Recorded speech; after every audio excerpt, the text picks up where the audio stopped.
Ahal velayetinin Tejen etrafının buğday meydanlarında sıçan ve alakayalı gemriciler köpelýär. Munun bilen bir wagtda ekin meydanlarında yılanların sany hem artýar. Bu ýagdaýlar yerli daýhanlary alada goýýar. Bu barada Azatlyk radiosynyň habarçysy 4-nji iýulda Sewitden maglumat berdi. Şu günler howanyň temperaturasy gündüzlerine kölegede 40 gradusyň aşyp ıssy howa şertleri saklanyp galýar.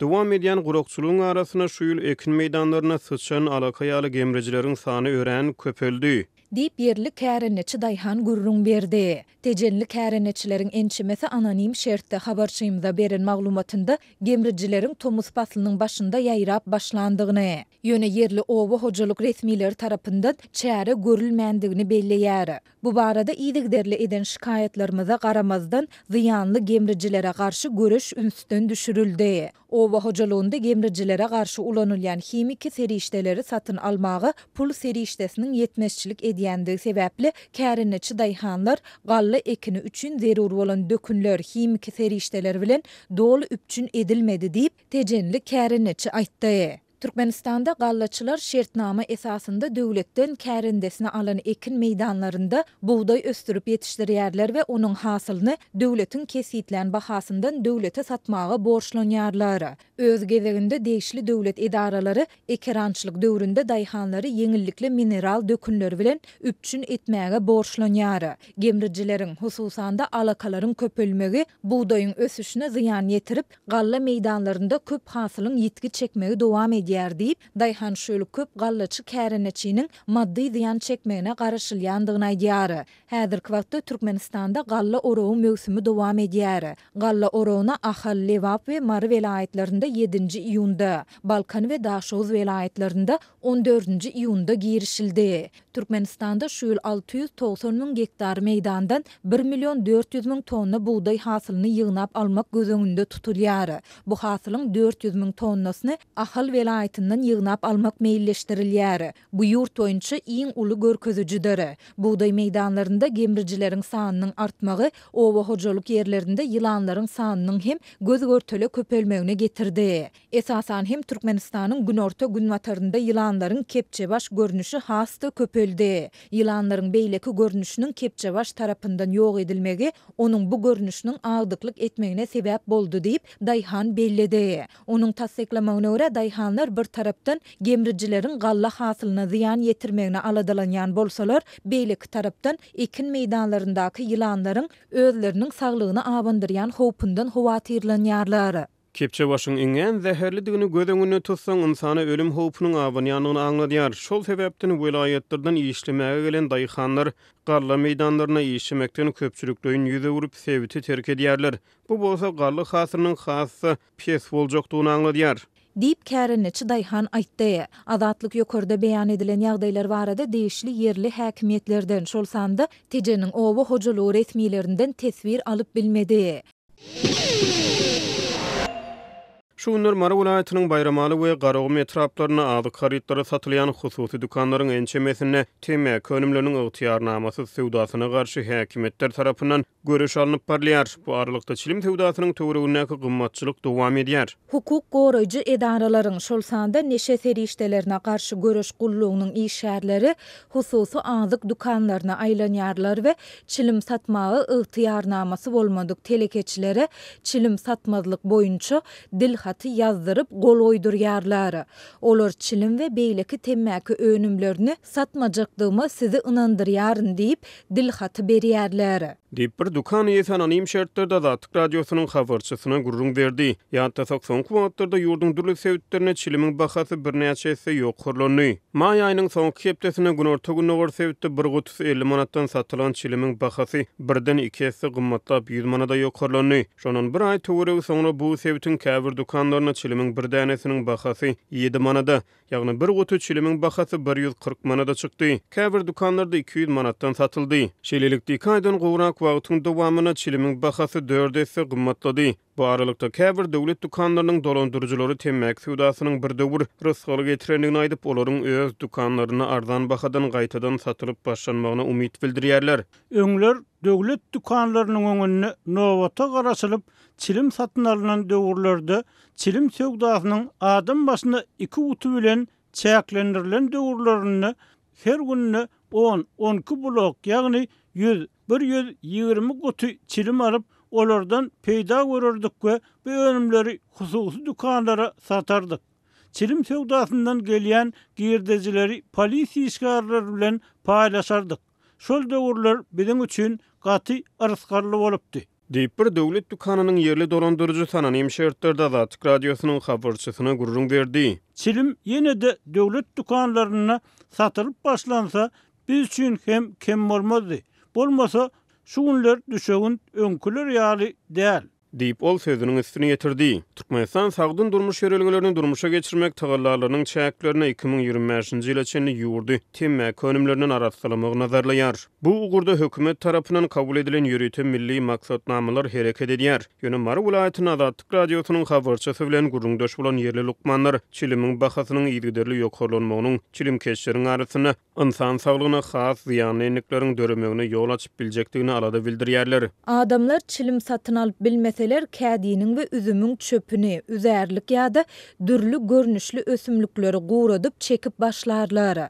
Bu bolsa ilat arasynda öýken keseliniň, aşadan keseliniň, hatda käbir ýokunç keselleriň döremegine de getirip biler. Diýip Lukmanlar aýdýar. Azatlyk radiosynyň habarçylary mundan adam ýurtda temmäk önümleriniň bahasynyň gymmatlamagynyň fonuny mahorkanyň dürli ösümlikleriň ýapraklarynyň taýýarlanan temmäkleriň çilimkeşler tarapyndan peýdalanylyp başlananyny habar beripdiler. Ýurtda temmäk önümleriniň bahalary soňky 10 ýyl olay wagtyň dowamyna ýerli ýokarlany. 2016-njy ýylda temmäk önümleriniň sewdasy boýunça ähli ygtiyarlyklar Sewda we Daşary ykdysady aragatnaşyklar ministrligine berildi. Ýurtda temmäk önümlerine degişli gümrük, salgat we beýleki goşmaça töleglerim ýerli ýokarlandyrylýar. Şu ýylyň 1-nji ýanwaryndan başlap çilim we beýleki temmäk önümlerine salynýan goşmaça gümrük tölegleri 116 götürümden 145 götürmeçinli ýokarlandyryldy. Bir ýyl ozal 2023-nji ýylyň 1-nji ýanwaryna bolsa degişli tölegler 93 götürümden 116 götürme çykarlypdy. Şeýlelikde 2 ýylyň dowamyna çilimiň goşmaça gümrük tölegleri 55 götürüm ýokarlandy.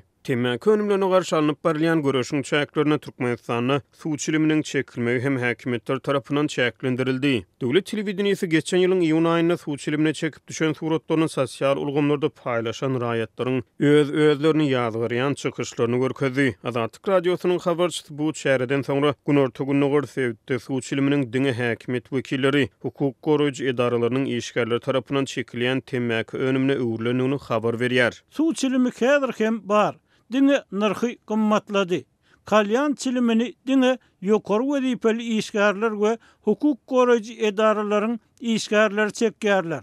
Ýöneky adamlar suw çilimini gizlenip çekenlerine hem olara türme haýwa tabanýar. Diýip ýagdaýdan habarly bir ýerle Çeşme Azatlyk radiosynyň habarçysyna gurrun berdi. Türkmenistana temmäk önümleriniň şol sana çilim nas we suw çilimi ýaly önümleriň ulanylmagy çäklendirilýän mahaly häkimetler neşe serişdeleriniň bir kanun dolanşygyna garşy hem barlyşyksy görüşüň alınıp barylýanyny aýdýarlar. Döwlet medeniýetine görä ýurtda neşe serişdeleriniň psihotrop maddalaryň we prekursorlaryň, şeýle-de alkogol we temmäk önümleriniň nasyň psihoaktiv güýçli täsir edýän ya-da seri dumanladyjy maddalaryň bir kanun dolanşygyna garşy görüş alınıp barylýar. Azatlyk radiosu Sewitde temmäk önümleriniň sewdasyna garşy alınıp barylýan çäreler boýunça ýerli häkimetlerden resmi tesbir alyp bilmeýär.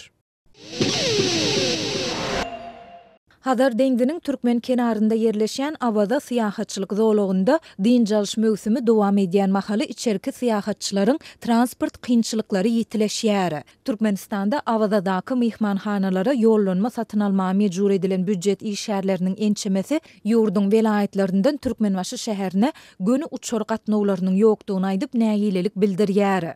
İşleyen hastahanamın müdürü yokardan buyruk geldi deyip iş hakından bir neçe ay saklap kalıp iyul ayına 2 heptelik Awada yollanma almagy mecbur etdi. İyunun ahırına zähmet ruhsatyna çykyp Awada gitmekçi bolanymda Lewap vilayetinden Balkana hiç ýyly gönü uçaryň ýa otlynyň ýokdugyny bilip galdym. diýip Türkmenabad şäherindäki hassahanaların biriniň saglyk işgäri anonim şertde aýtdy. Şeýle-dol may aýynda ellerine ýollanma gowşurlandy. Edara ýolbaşçylarynyň Tomus aýlarynda Türkmenabaddan awaza göni uçar gatnawynyň boljakdygyny aýdandygyny hem bellidi. Bu ýagdaýlar bilen Daşoz we Mary welaýatlarynyň ýaşaýjylary hem ýüzbeýiz bolýarlar. Daşozly we Marly büdjet işgärleriniň ençemesi may aýynyň ahirinden bäri Daşoz, Türkmenbaşy Daşoz we Mary Türkmenbaşy Mary uğurlary boýunça uçar gatnawlarynyň ýoly goýulmagyna garaşýandyklaryny aýdýar. Türkmen Howa ýolları agentliginiň web saýtynda ýerleşdirilen maglumatlary we agentligiň kassalarynda oturan işgärler hem häzirlikçe diňe Aşgabat, Türkmenbaşy Aşgabat uğurlary boýunça günde 2-3 sany uçar gatnawlarynyň bardygyny tasdiklaýarlar diýip habarçymyz bellidi. Şol bir wagtda agdalan welaýatlaryň ýaşaýjylary Aşgabatyň üstü bilen awaza gitmek üçin de döwlet bahasyndan uçar we otly biletleriniň tapdyrmaýandygyny aýdýarlar. Elinde ýollanma bolsa-da döwlet bahasy 100-150 manat bolan uçar biletleriniň üstüne 1000 manat bermeseň ne aviakompaniýanyň web saýtynda ne de kassalarynda bilet tapdyrýar.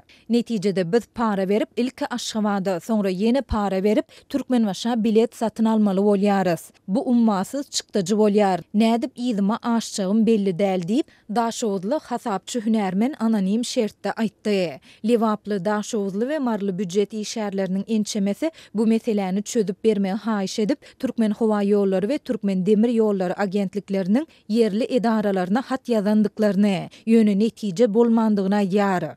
Kasan täze aeroportlar, avtomenziller, wagdarlar haňlap ýatyr.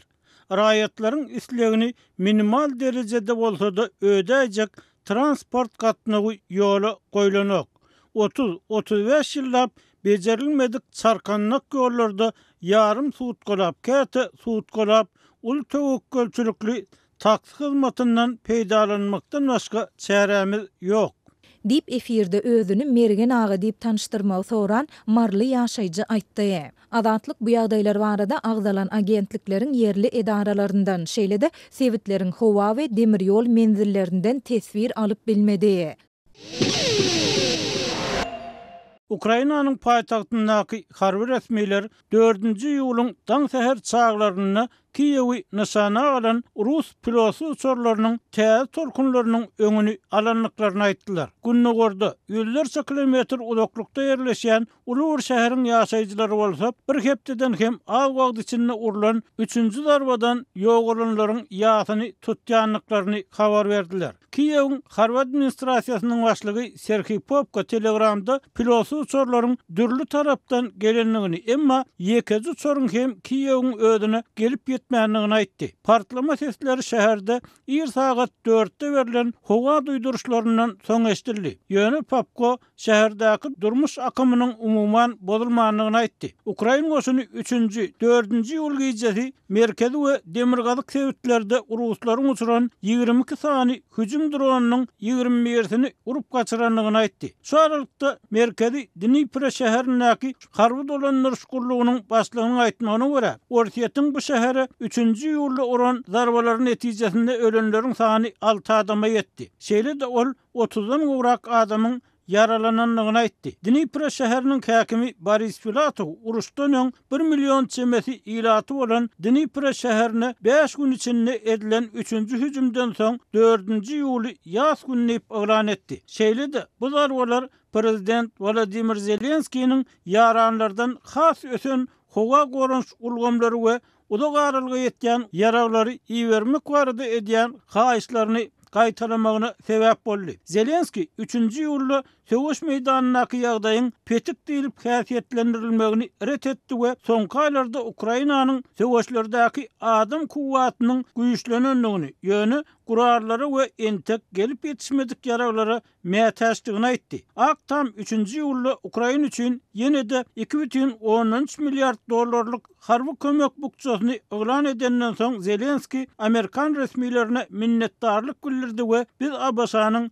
mundan beýlekem kömek bermegine bil baglaýarsydy. Düwi Birleşen Ştatlarda ýerleşýän Uruşy öwreniş institutu şu hepde Ukrainanyň adam güýji kynçylyklaryny aradan ayırmak üçin täze brigadalary döredýänligini aýdyp, günwatar ýaraglarynyň iýerilmeginiň, gijikdirilmeginiň we ýeterlik bolmadygynyň Ukrainanyň täze döreden brigadalarynyň hemmesini enzamlaşdyrmagynyň öňünaljagy meňzeýänligini çaklady. Öz wagtynda beriljek günwatar kömegi Ukrainanyň Russiýanyň herki sögüş meýdany inisiatiwasyna jogap bermek ukybyny aýgytly kesgitleýici bolar diýip neşir aýtdy. Kreml Rus prezidenti Vladimir Putin bilen Xitaýyň prezidenti Xi Jinping'in 3-nji ýylda Gazagstanyna Şanxay hyzmatdaşlyk guramasynyň sammitiniň çägine Ukraina barada hem gürleşenligini aýtdy. Reuters habar gurulugynyň Kremliň medeniýet wekili Dmitri Peskov'un sözlerine sargylanyp ýazmagyna görä, olar Russiýanyň gatnaşmadylygyna geçirilýän paraxçylyk gepleşikleriniň islenlik formatynyň netijesi boljokdugyny bellädiler. Krymy we Ukrainanyň beýleki 4 sewtini bir eýem anneksiýa edenligini öňe sürýän Orsiýet geçen aý Şweýsariýada Ukrainada paraxatçylyga tarap ýol açmak üçin geçirilen ulus sammiti çağırylmady. Gelýän hepde transatlantik birleşigiň 75 ýyllygy münasibetli Washingtonna geçiriljek NATO sammitini Ukrainanyň goragyny mundan beýlekde gorlamak we hyzmatdaşlygy has suňlaşdyrmak çäreleriniň gözlenmegine garaşylýar. Ýöne Zelenskiýiň çağırışlaryna garamazdan Kiýewiň NATO goşulmagyna çağırylmagyna garaşylmaýar. Orsiýetyň tas habar gurulugy 4-nji ýylda Russiýanyň Goranmak ministrliginiň Dnipropetrovsk sewtine Ukrainanyň MiG-29 uçaryny ýok edenligini habar berdi. Ýöne Ukraina häkimetleri bu habary tasdiklamady. Ukraina goşunynyň habarlaryny Rus güýçleriniň Günnowar Donetsk sewtindäki Pokrovsk sewtine hücum edenligi aýdylýar. Ukrainanyň gün ortasyndaky Zaporizhia sewtiniň gubernatory Ivan Fyodorov 4-nji ýylda soňky bir günüň dowamyny Onowa ýagdarylan Rus oklarynyň 2 adamyň ölümine, 1 adamyň yaralanmagyna sebäp bolanlygyny aýtdy. Azatlyk radiosu söwüşýän taraplaryň agyr söwüşleriň barýan ýerlerinden berýän maglumatlaryny garasy ýagdaýda barlap tasdiklap bilmeýär.